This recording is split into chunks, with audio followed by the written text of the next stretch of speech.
হ্যাঁ, যে বইটির প্রচ্ছদ আপনারা দেখছেন তার নাম India wins freedom, Maulana Abul Kalam আজাদের লেখা।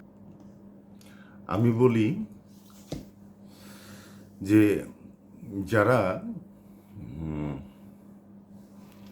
অল্প কয়েকটি বই পড়েও বা মানে কিছু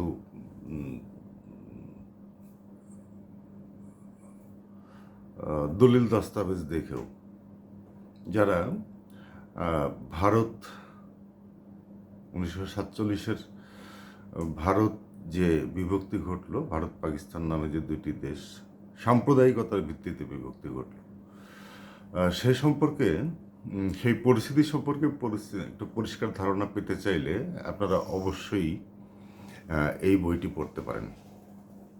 অল্প কয়েকটি বই পড়লেও তার মধ্যে এই বইটি থাকা উচিত। যত বেশি পড়বেন তত ভালো। আমিও যত বেশি পড়বো আমার জন্য তত ভালো। আমি চেষ্টা করি, কিন্তু সবাই তো উপযুক্ত সময় পান না যথেষ্ট। কিন্তু একটু সত্য এবং স্বচ্ছ ধারণা থাকা দরকার। তার জন্য এই বইটি আপনাদেরকে সাহায্য করবে। কি আছে বইতে? বইতে অনেক কিছু আছে।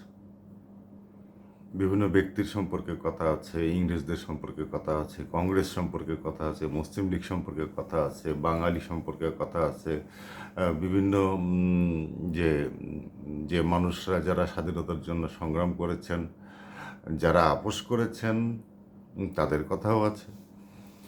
তো এইখানে মৌলানা আবুল কালাম আজাদের এই বইটার বিশেষত্ব নিয়ে আমি এখন এই কথা বলবো না, এটি আরেক দিনের জন্য তোলা থাকলো। আমি এখানে খুব গুরুত্বপূর্ণ যে বিষয়টি এই বইয়ের, এবং সেটি ছিল মূল বাস্তবতা, সেটি হচ্ছে যে ভারত এবং পাকিস্তান 1947 সালে ভাগ হয়ে যে দেশ দুইটি হলো, এদের ভিত্তি ছিল সাম্প্রদায়িকতা। সাম্প্রদায়িকতা ব্রিটিশ আসার সঙ্গে সঙ্গে এই দেশে চালু হয় তাদের প্রত্যক্ষ মদদে, এবং সাম্প্রদায়িকতা ফলাফল হিসাবেই এই যে ভারতবাসীকে ডিভাইড অ্যান্ড রুল এটি করতে পেরেছিল ইংরেজ। এটি বোধহয় আপনারা জানেন। তো এখন সাম্প্রদায়িকতার কারণটা খুঁজতে গিয়ে প্রথম দিকে যেরকমই থাকুক, পরের দিকে এটি একটা সত্যি কথাটা হচ্ছে যে সাম্প্রদায়িকতার কারণটা ধর্মের মধ্যে নেই, সাম্প্রদায়িকতার কারণটা সমাজের মধ্যেও নেই। সাম্প্রদায়িকতার কারণটা কিন্তু এই যে দুই রাজনৈতিক দল বা দুই রাজনৈতিক দলের যেভাবে প্রচার প্রপাগান্ডা, এরা আসল কারণটাকে এড়িয়ে শুধুমাত্র সম্প্রদায়গত চিন্তা দিয়ে দেশের ভারতবাসীকে যে বিভক্ত করে ফেলেছিলেন সেটি। তো মৌলানা আবুল কালাম আজাদ তিনি প্রত্যক্ষভাবে জানাচ্ছেন যে সাম্প্রদায়িকতার কারণটা কিন্তু এটা ধর্ম নয়, রাজনীতি নয়, মূল কারণটা হচ্ছে অর্থনৈতিক। নানা কারণে এদেশের এই ভারতবর্ষের মুসলমানরা শিক্ষা দীক্ষায় একটু দেরিতে পা দিয়েছিল। শিক্ষা দীক্ষা বলতে ইংরেজি শিক্ষা, এবং ইংরেজি শিক্ষা ছাড়া যে আসলে সেই সময়ে সারা বিশ্বের সঙ্গে তাল মেলানো সম্ভব ছিল না, আধুনিক জ্ঞান বিজ্ঞানের সঙ্গে পরিচিত হওয়া সম্ভব ছিল না, এটি বুঝতে মুসলমান সমাজের দেরি হয়েছিল, এবং তার কারণেই তাদের অর্থনৈতিকভাবে অনেক বেশি পিছিয়ে পড়া। তাদের উদ্যোগ এবং উদ্যমগুলো সেগুলো সঠিক খাতে ব্যবহৃত হচ্ছিল না, সেই কারণেই তাদের অর্থনৈতিকভাবে পিছিয়ে পড়া। তো মৌলানা আবুল কালাম আজাদ এই বইতেই উল্লেখ করেছেন যে তারও আগে সরাসরি পদক্ষেপ নিয়েছিলেন এই ব্যাপারে এই দেশবন্ধু চিত্তরঞ্জন দাস। দেশবন্ধু চিত্তরঞ্জন দাস তিনিও বুঝেছিলেন যে কারণটা অর্থনৈতিক।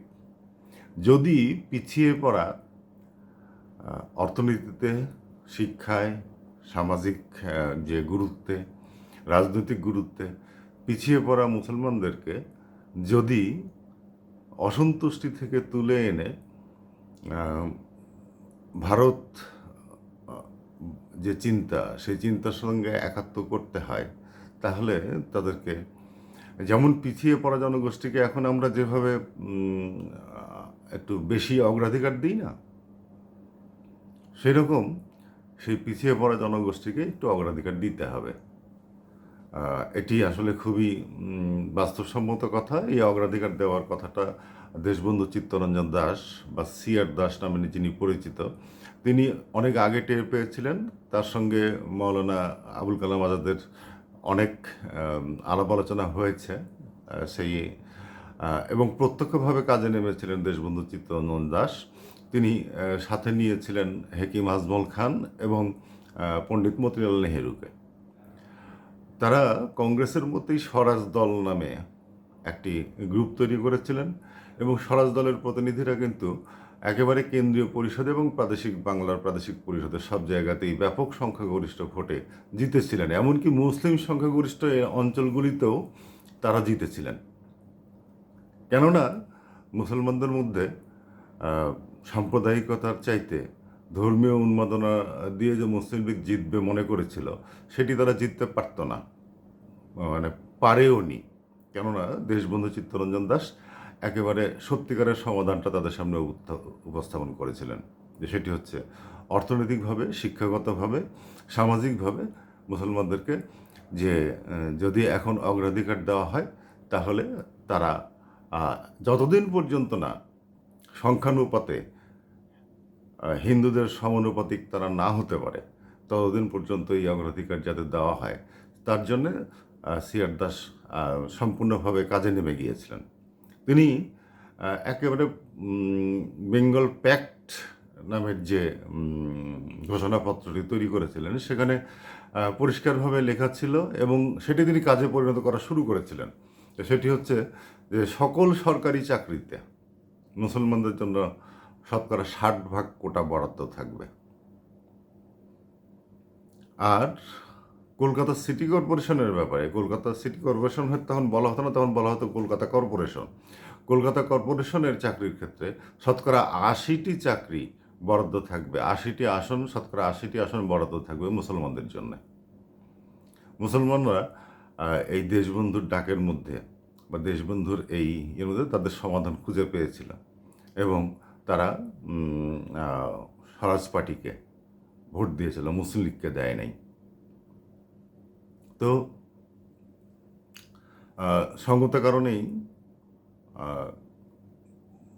যে সমাধানের দিকে এগুচ্ছিল, এই হিন্দু মুসলিম সমঝোতার দিকে এগুচ্ছিল এই পথটি, কিন্তু গোঁড়া হিন্দু বা উচ্চবর্ণের হিন্দু এবং কংগ্রেসের ভিতরকার বড় অংশটা তারা সরাসরি দেশবন্ধুর বিপক্ষে নেমে পড়লেন এবং দেশবন্ধুকে তাদের পত্রপত্রিকায়, তাদের বক্তৃতায়, তাদের আলোচনায় তারা এমনভাবে অপমানিত করা শুরু করলেন যে শেষ পর্যন্ত হৃদরোগে আক্রান্ত হয়ে অকালে দেশবন্ধুর মৃত্যু ঘটল 1925 সালে। এবং এই 1925 সালে দেশবন্ধুর মৃত্যুটাকে মৌলানা আবুল কালাম আজাদ এই বইতে বলছেন যে এটি হচ্ছে ভারত বিভক্তির প্রথম ধাপ। এখন 1947-এ যে ভারত ভাগ হচ্ছে, তখনও মৌলানা আজাদ সেই একই কথা বলছেন যে দেশ ভাগ করে সাম্প্রদায়িকতার সমস্যার সমাধান হবে না, সাম্প্রদায়িকতা কমবে না, সাম্প্রদায়িকতা বাড়বে। দেশের যে অংশই হোক, দুই অংশের মধ্যেই সাম্প্রদায়িকতা বাড়বে, ভারতের মধ্যেও বাড়বে, পাকিস্তান হলে পাকিস্তানের মধ্যেও বাড়বে। আর পাকিস্তানের সঙ্গে যে পূর্ব পাকিস্তান জুড়ে দেওয়ার কথা হচ্ছে, তার মধ্যে সেই পূর্ব পাকিস্তান আলটিমেটলি পাকিস্তানের সঙ্গে থাকবে না, এটি তিনি আগেই ঘোষণা দিয়েছিলেন এবং সেটি তাই ঘটে যাচ্ছে। 1946 সালে যে ক্যাবিনেট মিশন প্রস্তাবটা এসেছিল, সেই ক্যাবিনেট মিশন প্রস্তাবটা যাতে গৃহীত হয় সবার দ্বারা, কারণ সেখানে বলা হয়েছিল যে দুইটি বিষয়, দুইটি মন্ত্রণালয় শুধুমাত্র কেন্দ্রের হাতে থাকবে। কেন্দ্র হবে একটা শিথিল কেন্দ্র, কেন্দ্রীয় শাসন, আর সবগুলো প্রদেশ হবে ক্লাস্টার ভিত্তিক।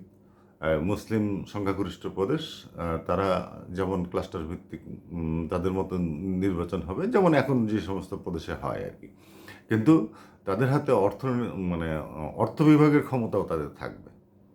অর্থাৎ খুব কম ক্ষেত্রেই কেন্দ্রের দিকে তাদের হাত বাড়াতে হবে। কেন্দ্রের হাতে মূলত প্রতিরক্ষা এবং পররাষ্ট্রনীতিটা ন্যস্ত ছিল। তো এই প্রস্তাবটার সঙ্গে সঙ্গেই কিন্তু জিন্নাহ গ্রহণ করেছিলেন এবং তিনি তার পাকিস্তান প্রস্তাব থেকে সরে এসেছিলেন। তিনি বলেছিলেন যে এর ভিতরে কোনো অন্যায্যতা নেই, অতএব এই শিথিল ফেডারেশন হলে মুসলমানরাও শান্তিতে থাকবে, হিন্দুরাও শান্তিতে থাকবে। একদল মানে এক ধর্মের লোক আরেক ধর্মের উপরে আধিপত্য করার সুযোগ পাবে না। তো কিন্তু কংগ্রেসের ওয়ার্কিং কমিটি তারাও এই কথা মেনে নিয়েছিল। তারা রাত্রে মিটিং করেছিল, সংবাদ সম্মেলনের পরদিন সকালে তাদের সম্মতি বা অসম্মতি জানানোর কথা। সকালবেলা দেখা গেল যে হঠাৎ নেহেরু বললেন যে আমরা শুধুমাত্র ওই মন্ত্রিসভায় যোগ দেওয়ার ব্যাপারে একমত হয়েছে, কিন্তু বাদবাকি যে এই ক্যাবিনেট মিশন প্রস্তাবে সব কিছুর ব্যাপারে আমরা এখনও একমত হইনি।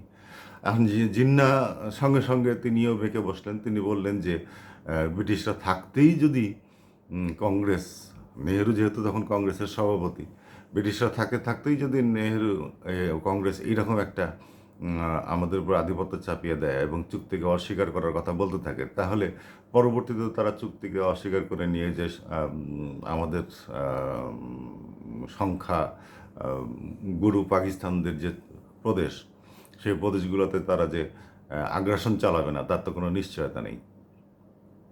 তো মৌলানা আবুল কালাম আজাদ নেহেরুর কাছে বারবার গেছেন যে তিনি তার বক্তব্যটা যেন একটা সংবাদ সম্মেলনের মাধ্যমে উইথড্র করেন। নেহেরু করেননি। গান্ধীর কাছে তিনি বারবার গেছেন। গান্ধী সারাদিন তার কথা শুনেছেন এবং একমত হয়ে বলেছেন যে না, আমি কিছুতেই ভারত ভাগ হতে দেব না, আমি কোনোভাবেই এই ক্যাবিনেট মিশন প্রস্তাবে যাতে ব্যর্থ হয় সেটা আমি হতে দেব না।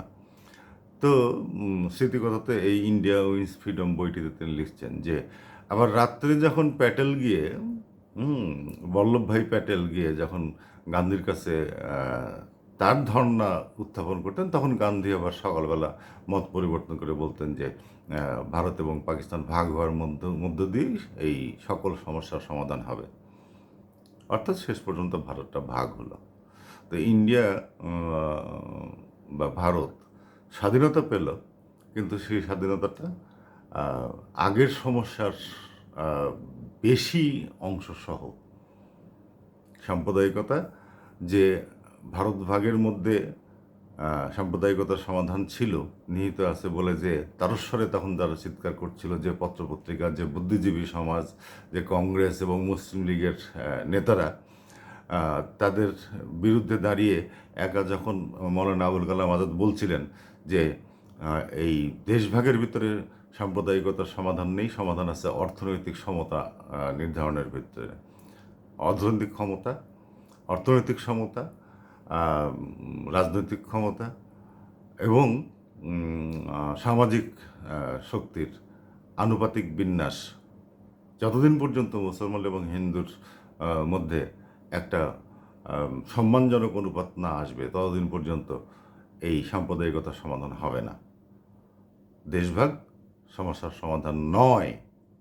এবং আজকে 1947-এর পর আজকে 2026 সালের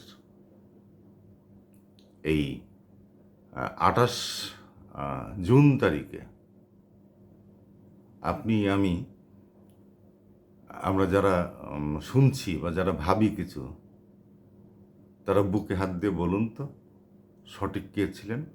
সঠিক ছিলেন মৌলানা আবুল কালাম আজাদ এবং তার মতো মানুষরা, যেমন সিআর দাস। আর অন্যরা সবাই ভুল, এবং ভুলটা তারা শুধুমাত্র যে বুঝতে ভুলের কারণে করেছেন তা না, এটি তারা নিজেরা ক্ষমতায় যত তাড়াতাড়ি বসা যায় অধৈর্য হয়ে সেটি তারা করেছেন। এবং তখন আর সেই ভুলটাকে ভুল বলা যায় না, ভুলটা হচ্ছে অন্যায়। তো সেই অন্যায়ের দায়ে তাদেরকে নিশ্চয়ই ইতিহাসের কাঠগড়ায় দাঁড়াতে হবে। এখনই হচ্ছে।